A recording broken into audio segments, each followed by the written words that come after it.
You weren't in a war zone. Not anymore. Just a yoga studio in downtown Phoenix. Sunlight spilling through wide glass windows. Mats perfectly aligned. Bodies breathing in rhythm. Peace, routine, control.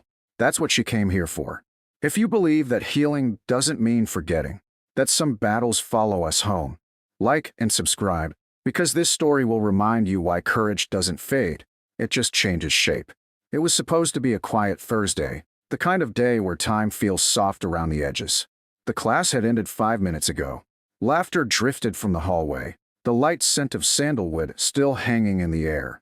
Lena Voss sat cross-legged near the front, eyes closed, sweat glinting faintly at her temple, her breath deep and deliberate.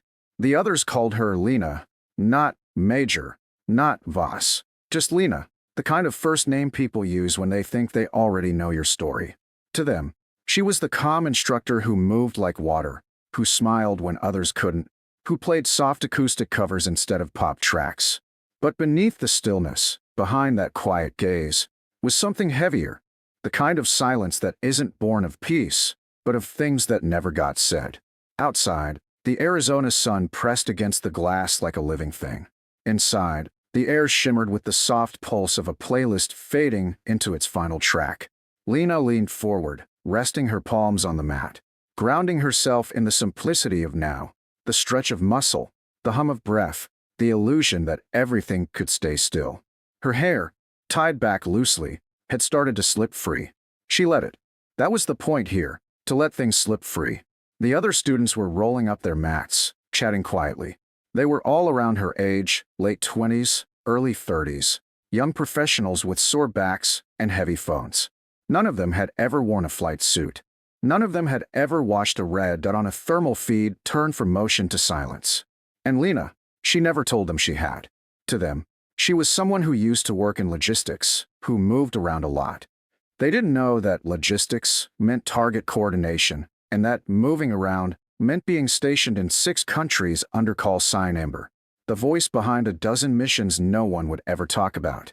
They didn't know she still woke up sometimes hearing the static hum of encrypted radio, that when she told them to focus on the breath, what she really meant was don't let the memory take you under. The studio's front desk manager, a cheerful woman named Mara, was at the counter counting attended slips. The air conditioner hummed softly. Everything was ordinary, painfully, beautifully ordinary. And then, just as the quiet reached its peak, something shifted. A low, unfamiliar crackle bled into the studio's speakers. At first, it sounded like feedback, a microphone left on somewhere. A few students glanced around, smiling awkwardly. The playlist froze mid-song. Then came the voice, sharp, clipped, mechanical. Major Ember, forward ops. Immediate response requested. Lena's eyes snapped open. Her breath halted. The words hung in the air like shrapnel suspended in time. For a long moment, no one moved. Mara looked up from the desk. Was that part of the track? She asked, half laughing. One of the students, a tall guy in a navy hoodie, frowned. Major what? He muttered. Lena didn't answer. She rose slowly to her feet, her pulse steady but quickening beneath the surface. Her gaze darted to the speaker mounted in the ceiling. It was impossible. The PA system here was analog, Bluetooth connected, no radio input. The message shouldn't have reached it. Couldn't have. Another burst of static. Then, clearer this time, the same voice, cold and deliberate. Major Ember. Forward ops. Immediate response. Confirm. The laughter died. No one spoke. The tall guy muttered, "Wait, is that you?" Lena didn't reply. She reached for her bag at the edge of the mat, pulling out her phone. The screen was blank, no signal, no Wi-Fi, nothing. The room felt suddenly smaller, the air heavier, every sound amplified. The faint rustle of yoga mats, a water bottle clinking on the floor, a breath caught mid-inhale. She straightened, her spine aligning out of old habit, the way she used to stand for debriefs. Calm, contained, controlled. It's probably a glitch, she said evenly, forcing her voice into the steady, soothing tone her students knew. But even she could hear the thin crack in it. Then someone laughed nervously. Okay, but did that thing just call you Major? Lena smiled faintly, but her eyes, those stayed sharp. Just a coincidence, she said. Old nickname. She was already walking toward the back wall, toward the breaker box where the PA wires ran. Her mind was a field of calculations. Frequency bands, encryption tones, the cadence of the voice, the pause between syllables. It wasn't a recording. It was live. She stopped in front of the wall mirror, catching her reflection. Sweat traced a thin line down her neck. Behind her, the others still stood frozen, their faces a collage of confusion and curiosity. One of them whispered, "Did she just say forward ops?" Lena's reflection stared back at her, calm but not peaceful. She whispered under her breath, too low for anyone to hear, "Not again." The last time she'd heard that phrase, forward ops, was 5 years ago, in a sandstorm that swallowed visibility to zero, where the only light came from screens flickering red across a command tent. That night, she had signed off her final transmission with a single word, disengaged. She hadn't touched a military comm since. A faint buzz filled the air again. Then silence. No voice this time. Just a whisper of static fading into nothing. Mara exhaled, forcing a laugh. "Weirdest thing I've ever heard," she said, shaking her head. "Guess the Bluetooth picked up some random signal. Technology, right?" The students chuckled weakly, eager to believe it. They began gathering their things, talking louder now, trying to drown the unease that had crept into the room. But Lena stayed by the wall, fingers tracing the cool surface near the PA controls, her pulse slow and deliberate. Then she saw it, a faint green light blinking beneath the power panel. A code pattern she recognized instantly. 3 short, 1 long, 1 short. Military distress encryption. It wasn't random. It wasn't Bluetooth. Someone had found her. Outside, through the window, the street looked the same. Cars gliding past, a cyclist stopping for a drink, a jogger tying her shoe. Normal life. Safe life. But beneath it all, the pulse of the past was awake again. Lena turned slowly, scanning the room. Her students were chatting near the cubbies, oblivious now. But the comm had cracked. One of them, a quiet woman named Devon, was watching her. Not curious, concerned. "Lena," she said softly. "You okay?" Lena smiled, small and practiced. "Yeah," she said. "Just a little interference." But deep inside, she knew, this wasn't interference. It was invitation. The kind you don't ignore. As the students filed out, laughing again, the hum of the studio returned to its gentle rhythm. The doorbell chimed once as the last one left. Lena waited until the room was empty. Then she walked to the front desk, unplugged the speaker system, and pulled the wires straight out of the wall. It didn't matter. The light kept blinking. Somewhere beyond the walls, someone was calling her by the name she thought she'd buried. Major Ember. She closed her eyes for a moment, let out a long, slow breath, and whispered, "You found me." And in the silence that followed, the hum of the air conditioner shifted, just slightly, as though the world itself had started to listen. 5 years earlier, there had been no lavender walls, no mats, no quiet playlists. Just sand, metal, and noise. The kind of noise that lived inside you long after it stopped. Forward Operations Command, Pilios Point. That was where she earned the name Ember. Not because she burned bright, but because she refused to go out when everything else did. The desert had its own kind of silence, the kind that buzzed under your skin. And inside that silence, Lena Voss had once commanded 34 lives from a steel room filled with screens and mats, each light a heartbeat waiting for her voice. That night was supposed to be simple. A drone escort, a supply drop, a storm on the horizon. But storms don't care about orders. When the comms went down and 2 teams vanished from the feed, it wasn't the storm they feared, it was the waiting. That thin line between signal and static. Lena stayed long after the others were ordered to pull back, her voice calm, sharp, unshaken. "Hold your coordinates," she had said into the mic, her words cutting through chaos like steel through cloth. She rerouted power through a fried generator, recalibrated a drone manually through surge interference.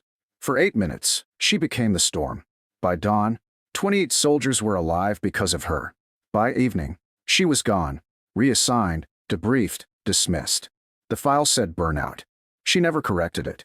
The military had its rituals, medals for bravery, silence for disobedience. She got neither. She walked away, traded boots for bare feet, commands for breathing techniques. Her therapist called it integrating identity. Lena called it pretending it never happened. For a while, it worked. Until this morning. Now, standing in the quiet yoga studio, The ghost of that life pressed against the walls. The light on the PA still blinked. 3 short, 1 long, 1 short. A signal too deliberate to ignore. She moved closer. The hum of the air conditioner masked a faint, mechanical rhythm behind the drywall, like a transmission struggling to breathe. She pulled the front panel off the system, revealing wires that shouldn't exist, copper interlaced with something new, something military-grade. She froze. Someone had modified it. A sound broke the quiet, the soft jingle of the front door. Reflex made her straighten. Her eyes locked on the reflection in the mirror. A tall man, civilian clothes, posture unmistakable. He stood in the doorway like a question that already knew the answer. "Been a long time, Major," he said. Her voice came slow, measured.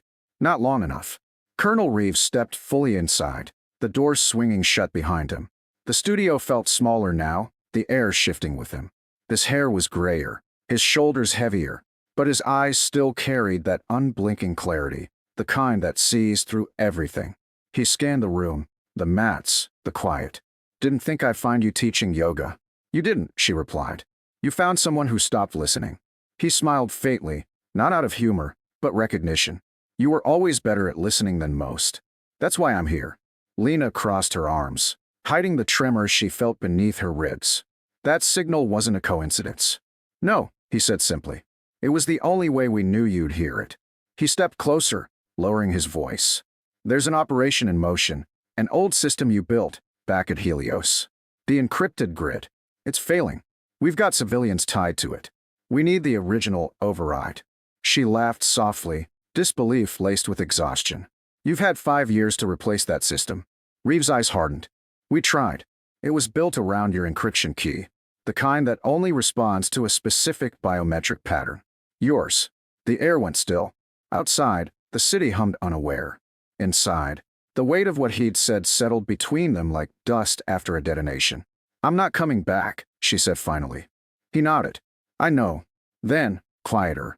"But you never really left, did you?" Lena turned away, her reflection fractured by sunlight across the mirror. "You have no idea what I've tried to forget." Reeves hesitated, then spoke with something close to respect. "Forget it, maybe. But you didn't build systems to be forgotten. You built them to survive." She looked at him then, really looked, and saw it in his eyes. The exhaustion, the quiet desperation, the faint trace of guilt. "How bad is it?" she asked. He didn't blink. "Bad enough that we broke every protocol just to find you." Silence stretched, heavy and human. For a moment, she was back in the command tent. The low hum of power, the blue light on her skin, the steady rhythm of voices waiting for her cue. The world had moved on, but the call sign Ember had never been buried. It had just been waiting for oxygen. She exhaled slowly. "You shouldn't have come here." Reeves stepped closer, voice soft but certain. "You once said peace wasn't the absence of noise. It was knowing when to answer it." Lena's jaw tightened. The blinking light reflected in her eyes. 3 short, 1 long, 1 short. A pattern she couldn't ignore any longer. Outside, a gust of desert wind swept past the glass doors, rattling the frame like distant thunder. She closed her eyes for a heartbeat, steadying her breath the way she taught her students. Inhale, hold, exhale. When she opened them again, she wasn't just Lena. Not the instructor, not the civilian, not the woman rebuilding. She was Major Ember, and the war she thought she'd left behind had just called her name. The wind outside had picked up by the time she made her choice. Dust swirled through the parking lot, thin spirals that caught the afternoon light like smoke. Inside, the studio was empty now, mats stacked, candles snuffed, silence settling over everything. Lena stood alone at the center, her reflection framed in the wide wall mirror. She still wore her tank top and leggings, sweat dried in faint salt lines along her skin, but something in her posture had changed. Stillness had become readiness.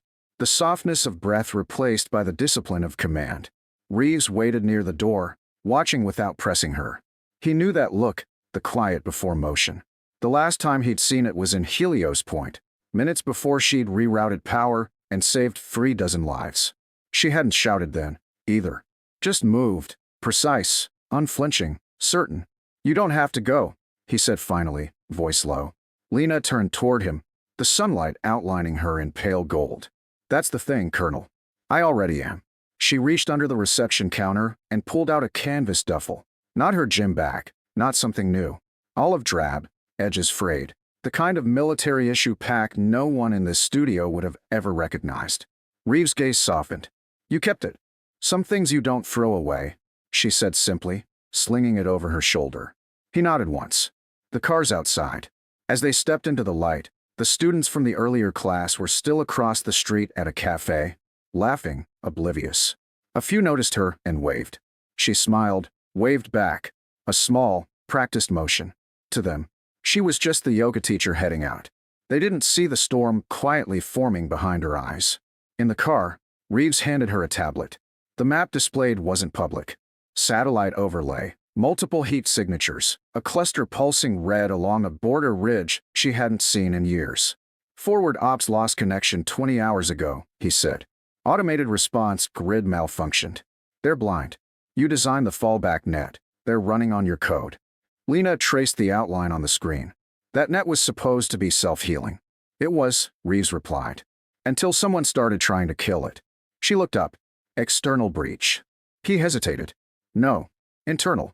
Someone's rewriting your architecture in real time. We think it's a mimic, your original AI prototype. The one you burned before debrief. She froze. That was locked in Helios archives. Not anymore. For a moment, neither spoke. The desert stretched ahead, a mirage of heat and silence.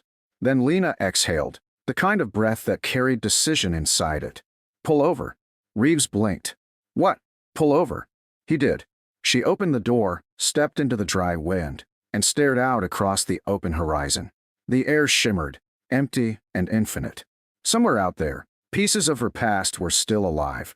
Machine echoes of her own logic, her own design, still executing commands she thought she'd buried. She spoke without turning back. You came here thinking you needed a soldier. Reeves frowned. We need someone who understands what she built. No, she said quietly. You need someone who remembers why she stopped building. He didn't answer. He didn't have to. Lena crouched by the roadside, her fingers tracing through dust. Old habits returned easily, thinking in patterns, systems, signals. She remembered the first time she'd drafted that encryption grid, back when her hands still shook from adrenaline instead of nerves. It wasn't meant for war. It was meant to prevent one. A system that could predict when human error would cost lives and correct it before it happened. But then came politics, budgets, command decisions. What began as protection became weaponized prediction. And she couldn't watch that happen again. She rose slowly, turning to face Reeves. This isn't about saving forward ops, she said. It's about stopping the ghost you made out of me. He met her gaze. Then stop it. The sun hung low now, the sky bleeding into orange. Lena took the tablet from him and climbed back into the car. No words, no hesitation. The route recalculated on its own, an old code string blinking faintly in the corner of the display. E7M, B3 R_active. Her call sign, alive again. They drove for hours, the city fading into scrubland into dust. As darkness settled, Reeves glanced sideways at her. You ever regret it? Lena kept her eyes on the horizon. Regret? She echoed. No. Regrets for people who had the luxury of choice. He nodded slowly. And peace? She smiled faintly. Peace is just another mission. You keep running it until something breaks. The rest of the drive was quiet. When they reached the perimeter of an old relay station, floodlights flickered to life, revealing what had once been a military hub. Now it looked half deserted, half alive, antennas still humming, signals still pulsing like a dying heartbeat. Lena stepped out first. Her boots hit the gravel with the precision of memory. Every instinct she'd suppressed came back in perfect formation. She scanned the shadows, reading them the way she used to read radar grids. Then she walked forward, calm, sure, unstoppable. Reeves followed at a respectful distance. Inside, the main console still bore the marks of her hands, the scuffs, the burn marks from the night she'd overloaded the system to save her team. Her breath caught, just for a second. Then she placed her palm on the screen. It flickered once, twice, then lines of text unfurled across it, glowing faint blue. Welcome back, Major Ember.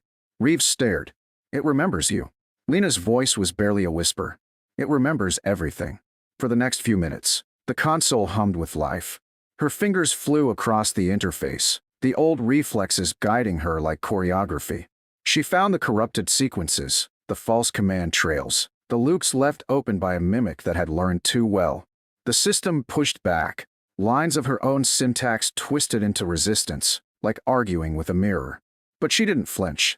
She leaned in, rewrote, rerouted, redefined. And when the final override executed, the lights steadied. The heartbeat slowed. The hum softened to quiet. The AI's voice came one last time. Soft, feminine, eerily familiar. Major Ember, directive complete.